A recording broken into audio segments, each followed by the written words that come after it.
오늘 은혜 받으실 하나님의 말씀은 골로새서 4장 우리 7절에서 18절 말씀이 되겠습니다. 두기고가 내 사정을 다 너희에게 알려주리니 그는 사랑받는 형제요 신실한 일꾼이요 주 안에서 함께 종이 된 자니라. 내가 그를 특별히 너희에게 보내는 것은 너희로 우리 사정을 알게 하고 너희 마음을 위로하게 하려 함이라. 신실하고 사랑을 받는 형제 오네시모를 함께 보내노니 그는 너희에게서 온 사람이라. 그들이 여기 일을 다 너희에게 알려주리라. 나와 함께 갇힌 아리스타고와 바나바의 생질 마가와 이 마가에 대하여 너희가 명을 받았음에 그가 이르거든 영접하라. 유스도라 하는 예수도 너에게 문안하느니라. 그들은 헬라파이나 이들만은 하나님의 나라를 위하여 함께 역사하는 자들이니 이런 사람들이 나의 위로가 되었느니라. 그리스도 예수의 종인 너희에게서 온 에바브라가 너희에게 문안하느니라. 그가 항상 너희를 위하여 애써 기도하여 너희로 하나님의 모든 뜻 가운데서 완전하고 확신 있게 서기를 구하나니 그가 너희와 라오디게아에 있는 자들과 히에라볼리에 있는 자들을 위하여 많이 수고하는 것을 내가 증언하노라. 사랑을 받는 의사 누가와 또 데마가 너에게 문안하느니라. 라오디게아에 있는 형제들과 눈바와 그 여자의 집에 있는 교회에 문안하고 이 편지를 너희에게서 읽은 후에 라오디게아인의 교회에서도 읽게 하고 또 라오디게아로부터 오는 편지를 너희도 읽어라. 아키포에게 이르기를 주 안에서 받은 직분을 삼가 이루라고 하라. 나 바울은 친필로 문안하노니 내가 매인 것을 생각하라. 은혜가 너희에게 있을지어다. 아멘. 우리 예수님 사랑하시면 아멘 하시겠습니다. 우리 함께합니다. 하나님도 나를 죽기까지 사랑하십니다. 아멘. 우리 예수님 변함없이 우리를 사랑하신 줄로 믿습니다. 오늘 저는 골로새서 4장 7절로 18절 말씀을 통해서 위로가 되는 사람이라는 제목으로 함께 은혜를 나누고자 합니다. 1월 달부터 우리는 구약 성경과 골로새서를 번갈아 가면서 함께 살펴보았습니다. 오늘 본문 말씀은 사도 바울이 골로새 교회에게 이제 마지막 작별 인사를 하는 그런 말씀입니다. 근데 마지막 인사를 보면 에베소서나 또 빌립보서와 같은 다른 옥중 서신들보다 이 상대적으로 꽤 많은 부분을 할애했습니다. 그러니까 에베소서나 빌립보서는 마지막 인사가 매우 짧게 기록된 반면에 이 골로새서는 굉장히 상대적으로 길게 기록되어 있다는 겁니다. 특별히 바울의 동역자들을 일일이 소개하면서 그들의 인사를 전합니다. 사도 바울은 편지의 마지막 인사말을 그냥 통상적인 의미 없는 인사말로 그냥 끝내고 싶지는 않았기 때문입니다. 이단들의 위협과 핍박의 어려움 속에 있던 골로새 교회를 마지막 인사말에서도 정말 위로하고 또 끝까지 그들을 격려하기를 간절히 원했던 겁니다. 그래서 8절에 보면 두기고와 오네시모를 그들에게 보내는 이유를 이렇게 기록했습니다. 너희로 우리 사정을 알게 하고 너희 마음을 위로하려 함이라. 이것이 사도 바울의 마음이었어요. 사도 바울은 골로새 교회에게 1장에 보면 시작을 그들로 인해 하나님께 감사드린다. 그리고 그들의 믿음과 하나님을 향한 사랑에 대해서 정말 또한 칭찬하면서 그들에게 감사를 또 격려를 했습니다. 그리고 그들을 위해서 기도하기를 쉬지 않겠다고 약속을 하면서 용기를 주고 또 위로하기를 원했던 겁니다. 마지막 인사에서도 마찬가지로 믿음의 동력자들 두기고, 오네시모, 아리스타고, 마가, 유스도, 에바브라, 누가, 데마, 눈바 그리고 아키포 이 10명의 이름들을 하나하나 언급하면서 그 중에서 특별히 사도 바울과 함께했던 두기고, 오네시모, 아리스타고, 마가, 유스도 그들이 자신에게 참 큰 위로가 됐다라고 고백을 합니다. 그리고 그렇게 위로가 된 그들이 이 골로새 교회 성도들에게 문안을 한다. 그리고 그렇게 문안한다고 말했던 건 바로 위로가 되기를 원한다라고 했던 거죠. 누가와 데마도 그들에게 문안한다라고 전했고, 에바브라는 골로새 교회 성도들과 라오디게아 히에라볼리에 있는 성도들을 위해서 얼마나 수고했는지를 내가 증언한다라고 사도 바울은 또한 말하면서 그들을 위로하기 원했습니다. 또 골로새 교회를 섬기고 있던 아키포, 또 라오디게아에 있던 눈바라는 여성도에게 문안을 전하면서 그들에게 이렇게 많은 사람들이 그들을 생각하고 기도하고 관심을 갖고 있고 사랑을 하고 있다라는 것을 나눔으로써 그들이 골로새 교회 성도들이 위로받기를 원했던 거죠. 이런 오늘 본문을 읽으면서 드는 생각은 사도 바울이 골로새 교회 성도들을 그렇게 위로하기를 격려하기를 원했는데 그런 사도 바울에게 오히려 위로가 되는 사람들이 있었다는 거예요. 그리고 그들을 보면서 우리 자신을 다시 한번 돌아보게 되는 것은 우리는 우리 주위에 있는 사람들에게 위로가 되는 사람인가라는 질문을 하게 되는 겁니다. 그런 생각 속에서 오늘 본문에 나오는 10명의 사람들의 이름들, 그 사람들을 한 명씩 좀 더 깊게 살펴보면서 그들이 사도 바울에게 얼마나 어떻게 위로가 됐는지, 그리고 골로새 교회 성도들에게도 어떻게 위로가 됐는지를 함께 살펴보겠습니다. 먼저 두기고라는 사람입니다. 7절 8절 오늘 본문에 보면 이 두기고에 대해서 사도 바울이 이렇게 말합니다. 두기고가 내 사정을 다 너에게 알려주리니 그는 사랑받는 형제요 신실한 일꾼이요 주 안에서 함께 종이 된 자리라. 내가 그를 특별히 너에게 보내는 것은 너희로 우리 사정을 알게 하고 너희 마음을 위로하게 하려 함이라. 두기고는 골로새 교회에 사도 바울의 이 골로새서 편지를 들고 갔던 사람이었어요. 그리고 에베소서, 빌레몬서도 전달했던 사람입니다. 사도 바울은 이 두기고가 자신의 사정을 골로새 교회 성도들에게 알게 하고 그들을 위로할 것이다 라고 말했어요.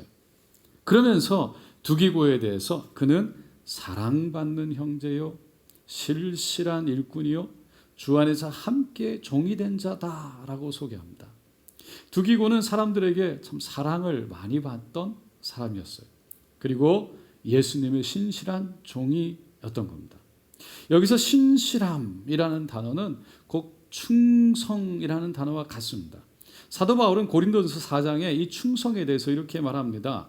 사람이 마땅히 우리를 그리스도의 일꾼이요 하나님의 비밀을 맡은 자로 여길지어다. 그리고 맡은 자들에게 구할 것은 충성이니라.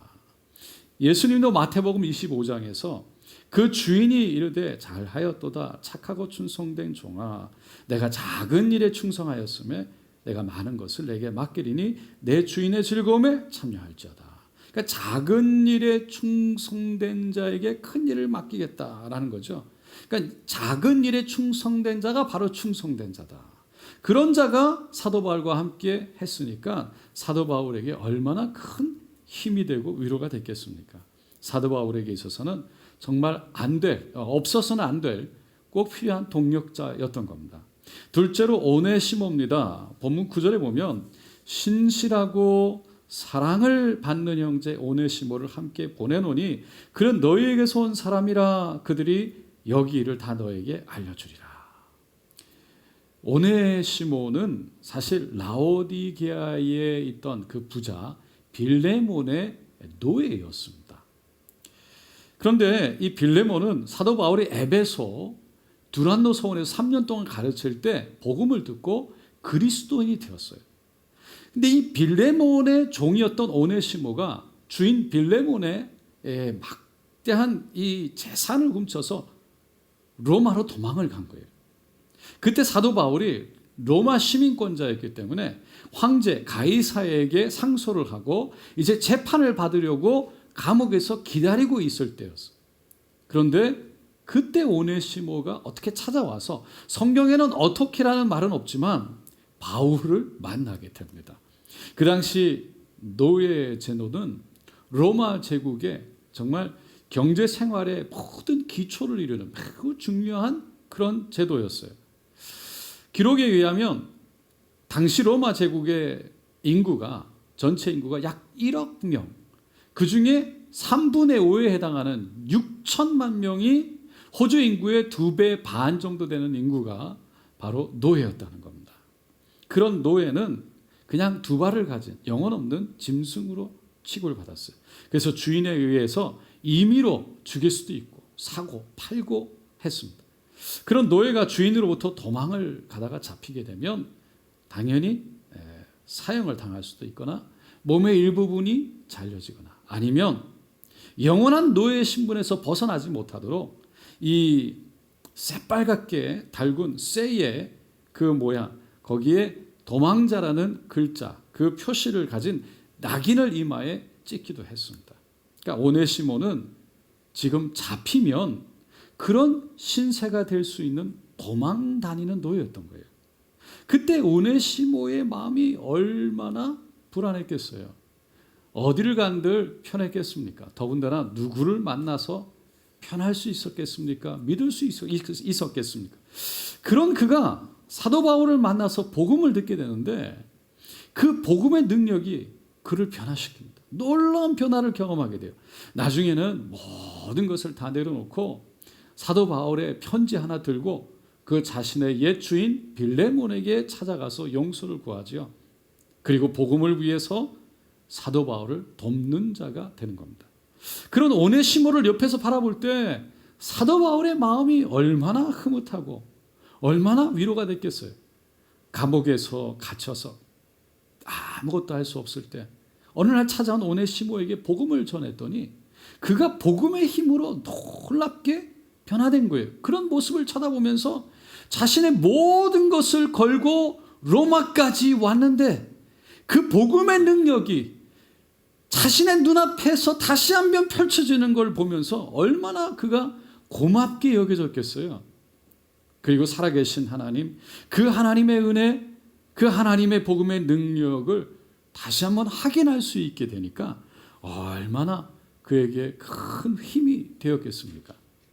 그런 오네시모가 사람들에게 복음을 전한다는 걸 한번 생각해 보세요.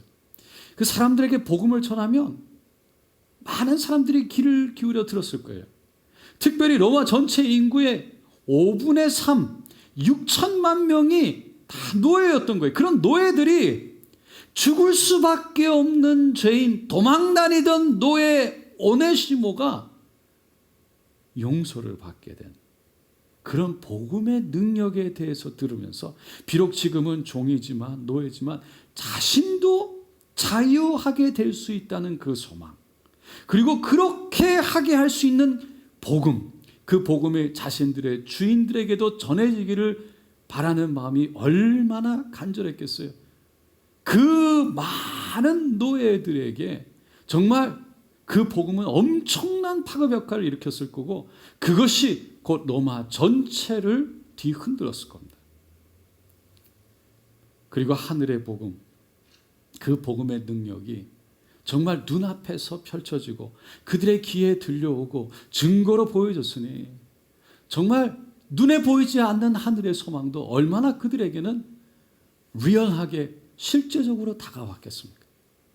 사도 바울은 그렇게 힘있게 복음을 전하는 오네시모를 옆에서 보면서 너무나 자랑스럽고 그리고 그 어떤 누구보다도 그가 큰 위로가 됐을 겁니다.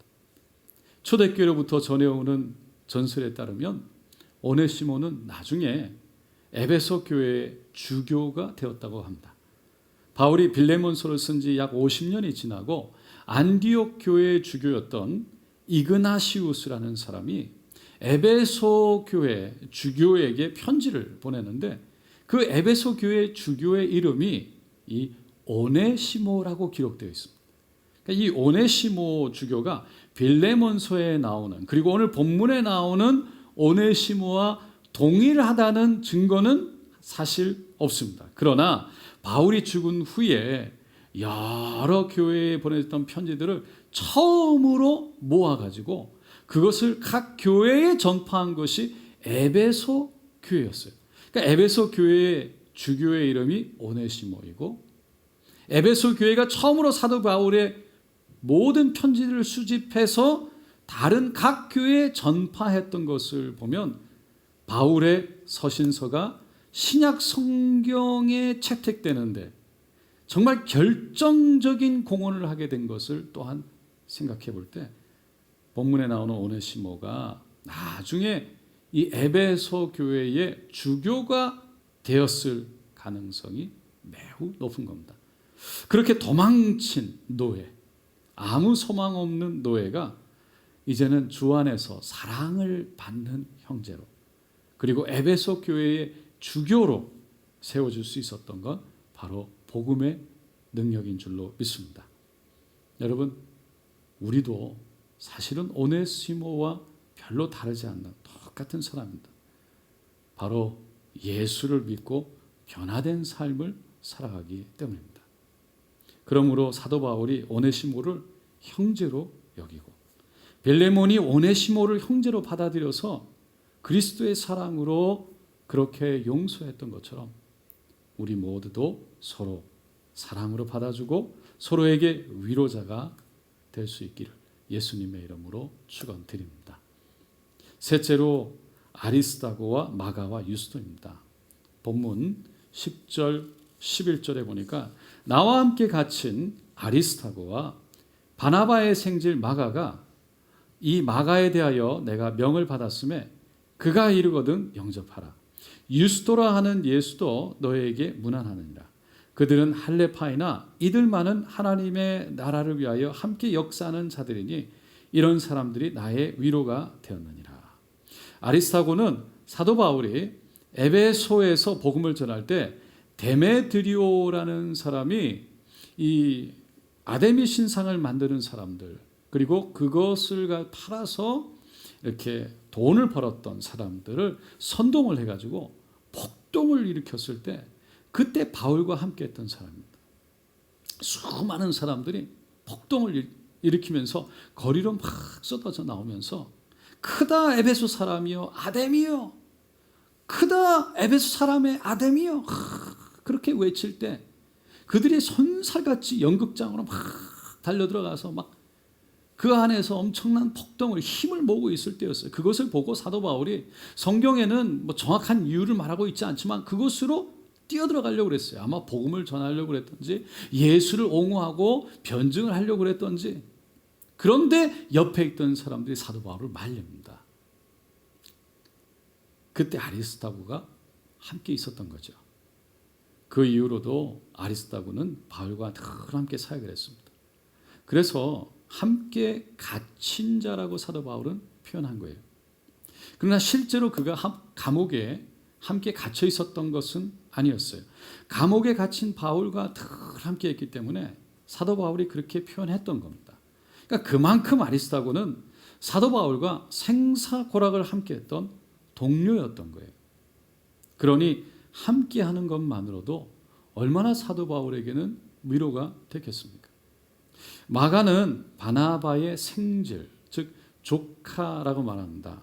사도 바울과 바나바가 1차 전도 여행 때 이 마가를 데리고 함께 갔습니다. 그런데 마가가 너무 힘이 들었던지 그만 중간에 포기하고 그냥 집으로 돌아가 버리죠. 그래서 두 번째 전도 여행을 시작할 때는 이 바나바가 다시 한번 이 마가를 데리고 떠나려고 했지만 사도 바울은 그것을 거절했던 겁니다. 바나바는 자신의 이름 뜻 그대로 위로하는 사람이었어요. 그래서 마가가 전도 여행 중에 정말 힘이 들어 포기하고 돌아갔지만 그래도 다시 한번 그를 품어내고 그리고 다시 데려가려고 했지만 사도 바울은 그런 사람은 결코 데려갈 수 없다고 반대했죠. 자신을 그것 때문에 안디옥 교회로 데려오고 또 믿는 사람들에게 소개하고 그를 사역자로 세워주었던 그 바나바와 심하게 다투고 안타깝게도 갈라쓰고 맙니다. 그 일로 바나바와 마가는 이 구부로로 가고 바울은 실라를 데리고 유럽으로 마게도냐로 들어가게 되죠. 그런데 나중에 어느 정도 시간이 흐른 후에 디모데후서 4장 11절에 보면 바울이 마가도 자기에게 유익하다라고 고백을 합니다. 그러니까 중간에 포기하고 떠났던 마가도 복음으로 인해서 그가 성숙되어지고 변화되는 그런 모습을 보면서 사도 바울에게 위로가 되었고 그리고 그에게 유익이 되었던 겁니다. 그리고 유스도라는 사람은 이름이 예수였던 것 같습니다. 그래서 예수님과 구별하기 위해서 유스도라 하는 예수라고 표현했습니다.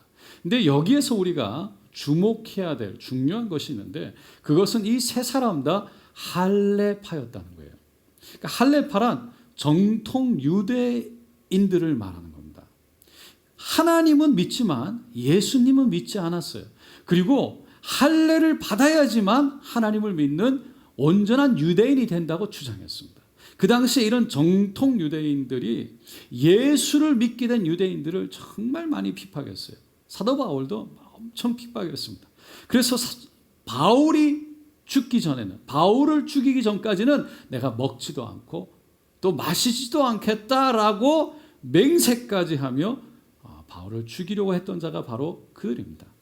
그래서 가이사에게 상수해서 로마로 이송당하게 됐던 것도 그들 때문이었죠. 그런데 그런 할레파 중에 아리스다고 마가, 유스도가 예수를 따르는 자가 되었고 바울과 함께 하나님의 나라를 위해서 역사하는 자, 동력하는 자가 되었다는 거예요. 그래서 11절에 이런 사람들이 나에게 위로가 되었다라고 명확하게 표현하고 있습니다.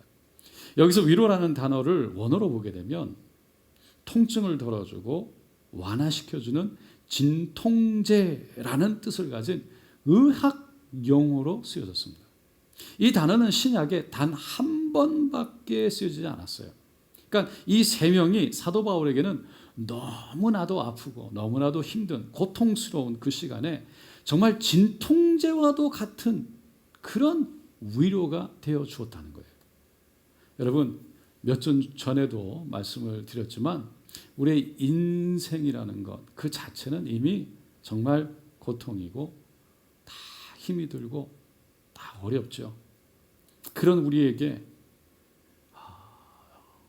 정말 진통제와 같은 아픔을 잊게 하는 그런 사람이 될 수 있기를 예수님의 이름으로 축원드립니다. 넷째로 에바브로입니다. 오늘 본문 12절 13절에 그리스도 예수의 종인 너희에게서 온 에바브라가 너희에게 문안하느니라.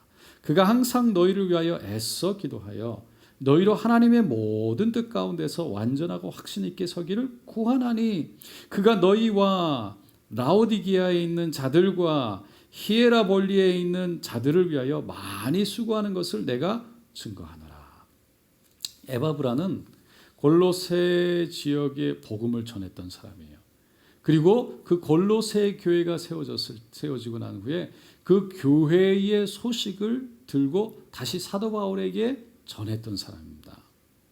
그런데 이 에바브로는 지금 사도 바울과 함께 사역을 하고 있기 때문에 그저 골로새 교회를 위해서 항상 기도했습니다. 그 기도의 내용이 성도들이 하나님의 모든 뜻 가운데 완전하고 확신 있게 서 있기를 위해서였다라고 기록했어요. 그리고 골로새 교회 성도들과 라오디게아 성도들과 그리고 히에라볼리에 있는 성도들을 위해서 정말 많이 수고했다라고 사도 바울은 얘기합니다. 사도 바울이 이 에바브로가 그렇게 기도하고 그렇게 수고한 것들을 이 골로새 교회 성도들에게 알린 이유는 그들에게 누군가가 이렇게 기도하고 있고 수고하고 있다는 것을 알림으로 위로하고 용기를 주고 힘을 주기 위해서였어요. 그들을 위로하기 원했던 사도 바울의 마음이 바로 여기에 담겨져 있는 겁니다. 다섯째로 누가와 데마입니다. 14절에 사랑을 받는 의사 누가와 또 데마가 너에게 문안하느니라. 그러니까 사도 바울은 누가를 사랑받는 의사라고 표현했어요. 누가는 사도 바울과 가장 오랫동안 함께 동역했던 사람이었습니다. 의사였기 때문에 이 사도 바울의 건강을 늘 옆에서 지켜보면서 또 사역을 함께 했는데, 이런 누가에 대해서 사도 바울은 사랑받는 사람이라고 표현한 반면에 데마에 대해서는 아무런 수식어도 붙이지 않았어요. 그냥 또 데마가 너희에게 문안한다 라고만 썼습니다. 지금까지 여러 사람들을 언급했는데 보면 다 신실하고 사랑받고 하나님의 나라를 위해서 역사하며 그리고 나에게 그렇게 위로가 된다라고 표현했어요. 그런데 이 데마만큼은 아무런 표현을 하지 않았어요. 아마 그때도 데마는 그다지 이 사도 바울이 보기에 신실하지 않았던 것 같습니다. 디모데후서 4장 10절로 12절에 보니까 사도 바울이 데마에 대해서 이렇게 기록하고 있습니다. 데마는 이 세상을 사랑하여 나를 버리고 데살로니가로 갔고, 그레스게는 갈라디아로, 디도는 달마디아로 갔고, 누가만 나와 함께 있느니라. 내가 올 때에 마가를 데리고 오라. 그가 저가 나의 일에 유익하니라. 여기에 마가가 나오죠.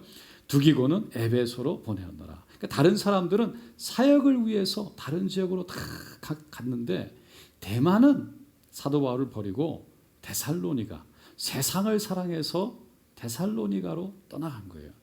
그래서 그런 데마에 대해서 별로 다른 언급을 하지 않은 겁니다. 여섯째로 눈바입니다. 오늘 본문 15절 16절인데 라오디게아에 있는 형제들과 눈바와 그 여자의 집에 있는 교회에 문안하고, 이 편지를 너희에게서 읽은 후에 라오디게아인의 교회에서도 읽게 하고 또 라오디게아로부터 오는 편지를 너희도 읽으라. 눈바는 라오디게아에 있는 그 여인이었는데 자기 집을 교회에 내어놓은 사람이에요. 그래서 그 여자의 집에 있는 교회에 문안하라고 막 표현한 거예요. 그 사도 바울이 골로새 교회 성도들에게 그래서 그 집을 특별히 문안해라 라고 부탁합니다. 골로새 그리고 라오디게아는요 지역적으로 서로 아주 가까운 지역에 있었어요. 그래서 골로새 교회가 사도 바울의 편지를 밝아서 읽은 후에 라오디게아에 있는 교회에 보내도록 했고, 또 라오디게아에 보내진 편지는 다시 골로새 교회에 보내서 읽게 했습니다. 사도 바울은 그렇게 골로새 교회와 라오디 교회가 서로 편지를 주고받으면서 위로하게 되기를 간절히 바랬던 거예요. 끝으로 아키뽀입니다. 17절에 보니까 아키뽀에게 이르기를 주 안에서 받은 직분을 삼가 이루라고 하라. 아키뽀는 골로새 교회를 섬기던 그런 사람이었습니다. 그래서 주 안에서 받은 직분에 대해서 삼가 잘 지켜라, 이루라, 그렇게 잘 섬기라라고 부탁을 한 거예요. 여러분, 우리가 주 안에서 받은 직분은 귀한 것인 줄로 믿습니다. 사도 바울은 그런 직분을 맡은 아키뽀를 격려하고 싶었어요. 왜냐하면 하나님이 주신 직분을 잘 지켜서 섬겨서 정말 마지막 날에 하나님이 보실 때에 칭찬받기를 원했기 때문입니다. 사도 바울은 이렇게 10명의 사람들의 이름을 하나하나 나열하고 자신이 위로받은 것을 나누고 또 골로새 교회 성도들을 위로하면서 골로새서를 나 바울은 친필로 문안하노니 내가 매인 것을 생각하라. 은혜가 너에게 있을지어다 라는 말로 마치게 됩니다. 여러분, 지금까지 우리가 살펴본 사람들을 세 분류로 우리가 나눠 생각해 볼 수 있습니다. 첫 번째는 처음부터 끝까지 신실하게 사역을 하면서 많은 사람들에게 사랑을 받는 사람이었고, 두 번째는 중도에 잘 가다가 포기하고 그리고 떠나갔다가 하지만 다시 돌아온 사람이고, 세 번째는 세상을 사랑해서 사도 바울마저 버리고 떠나가 버렸던 사람입니다. 이들 중에 누가 사도 바울에게 위로가 되었고 또 많은 사람들에게 위로가 되었는지는 더 이상 설명을 드리지 않아도 여러분이 아실 수 있을 겁니다. 휘튼 대학의 교목인 레오이 패터슨이라는 목사님이 어느 날 한 프로야구 그런 팀을 위해서 예배를 인도해 달라고 초청을 받게 됩니다. 예배를 쭉 인도하고 있는데 선수들 중에 한 명이 머리를 푹 숙이고 어깨가 쭉 처져서 힘이 없이 예배를 드리고 있는 사람이 보이는 거예요. 그 예배를 마치고 그에게 다가갔습니다. 그리고는 이렇게 얘기를 했어요.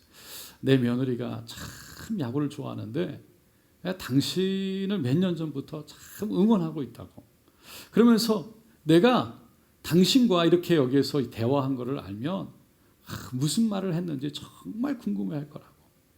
그랬더니 이 선수가 고개를 푹 들면서 아니 목사님 무슨 말씀을 하시는 겁니까? 저는 오늘 아침에 그만두려고 정말 야구를 그만두려고 생각 중에 있었습니다. 목사님이 그를 위로하면서 아니라고. 당신은 참 좋은 실력을 가진 사람이라고. 계속 프로야구에 남아있어 달라고. 그러면서 그를 위해서 계속 함께 기도하겠다고 약속을 합니다. 그리고 일주일이 지나고 그 야구 프로 선수로부터 편지가 하나 날라오는데 야구를 계속하기로 결정했다라고 목사님에게 얘기를 하면서 바로 그때 정말 힘들 때 나에게 필요했던 것은 바로 위로와 격려의 따뜻한 말 한마디였습니다.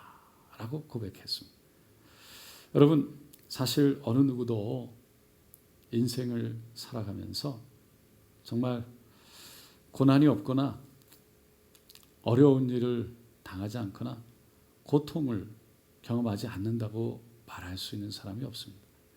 누구나 순간적으로 자신이 하고 있는 일을 그래서 순간순간 그냥 놓아버리고 싶고 던져버리고 싶은 그런 충동이 일어날 때가 있습니다. 바로 그때 다시 한번 우리를 그 자리에서 일어나게 하는 것은 다른 것이 아니라 바로 따뜻한 위로와 격려의 말 한마디인 겁니다. 우리 모두는 다 위로가 필요합니다. 격려가 필요합니다. 그래서 우리 주위에 있는 사람들에게 늘 위로와 격려의 말을 할 수 있기를 원합니다. 하나님은 당신을 사랑하십니다. 그래서 하나님은 저 하늘 보좌를 내려놓고 이 땅에 인간의 몸으로 예수가 되어서 오셔서 자신을 십자가에 내어줌으로 당신을 죽기까지 사랑하십니다. 그분은 좋으신 분입니다. 그분은 모든 것을 합력하여 선을 이루실 줄로 믿습니다. 하나님은 그래서 결코 당신을 포기하지 않고 세상 끝날까지 함께 하십니다. 그렇게 격려할 때, 위로할 때 우리 주위에 있는 사람들이 믿음 가운데 일어날 줄로 믿습니다. 며칠 전에 교회 한 권사님으로부터 감동적인 영상 하나를 받았습니다. 이스라엘 남부 브엘세바라는 지역에 가면 아주 더운 지방인데 이 소나무처럼 잎사귀가 뾰족뾰족하고 잎사귀의 색깔이 연녹색인, 연푸른, 연녹색인 그런 나무를 발견할 수 있답니다. 그게 바로 에셀 나무입니다. 그 나무는 아브라함이 가나안 땅에 들어가서 25년 동안 여기저기 떠돌다가 브엘세바에 들어가서 정착을 하게 되면서 심었던 나무로 알려져 있습니다. 높이가 약 6m 정도 자라게 되는데 뿌리는 30m까지 내려갑니다. 그래서 깊은 곳에 뿌리를 받고 거기에 있는 수분들을 쫙 끌어올려서 정말 사막과 같은 아주 더운 곳에서도 잘 자라는 겁니다. 에셀 나무를 그런데 이 아브라함이 다른 로뎀 나무나 이런 것도 있지만 특별히 에셀 나무를 골라서 그 더운 지방에 심었던 이유가 있습니다. 왜냐하면 에셀 나무는 유난히 다른 나무들보다 훨씬 더 그 그늘 속에 시원함을 제공하기 때문입니다. 다른 나무들보다 약 그 에셀 나무의 그늘의 온도가 10도 정도 낮다고 합니다. 얼마나 시원했던지 사울이 왕이 된 후에 왕궁이 없었을 때 그 국무회의나 중요한 재판을 했던 장소로 사용했던 것이 에셀 나무였답니다. 아브라함이 이 에셀 지역에 정착하면서 에셀 브엘세바 지역에 정착하면서 에셀 나무를 심었던 이유는 여기까지 자신을 인도해 준 하나님의 은혜에 감사하는 마음도 컸지만 그곳을 지나가는 수많은 그 여행객들 가운데 더위에 지쳐 있는 사람들에게 그 그늘을 제공해 주고 싶은 마음 때문이었습니다.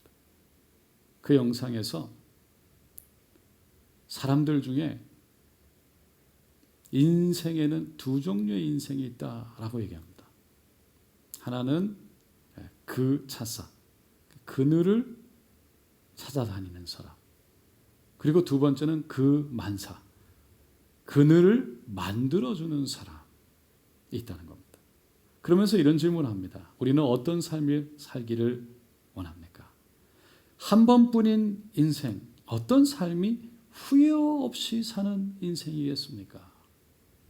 여러분, 한 번뿐인 인생, 여러분은 위로를 찾아다니는 사람이 인생이 되기를 원합니까? 아니면 위로를 만들어 주는 사람이 인생이 되기를 원하십니까? 어느 교회에 잘난 체 하는 성도와 비평을 잘하는 성도가 있었답니다. 두 사람이 어느 날 만나게 되었는데 이 잘난 체 잘하는 성도가 먼저 말을 했습니다. 나는 세상 사람들이 흔히 갖고 있는 그런 아집 같은 거는 없습니다. 같은 일이라도 어떤 사람은 꼭 이렇게 해야 된다, 저렇게 해야 된다. 그러면서 자기가 원하는 대로 해야지만 직성이 풀리는데 나는 어느 쪽이라도 다 할 수 있습니다. 갈 수 있습니다. 그러니까 비평을 잘하는 사람이 가만히 듣고 있다가 이렇게 질문합니다. 그래요? 그러면 당신은 커피를 어떻게 젓습니까? 그러니까 저는 커피를 오른손으로도 젓고 왼손으로도 젓고 저는 양손을 다 쓰기 때문에 아무렇게나 젓습니다. 그건 어느렇게나 져도 별 문제가 없습니다. 그랬더니 이 비평을 잘하는 사람이 당신은 정말 좀 특이한 사람이군요. 보통 사람들은 다 커피를 티스푼으로 젓는데 그러더라는 겁니다. 할렐루야.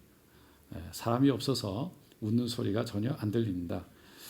여러분, 잘난 체 하는 사람이 되고 싶습니까? 나는 잘난 체 하는 사람입니까? 아니면은 비평을 하는 사람입니까? 아니면 위로가 되는 사람입니까?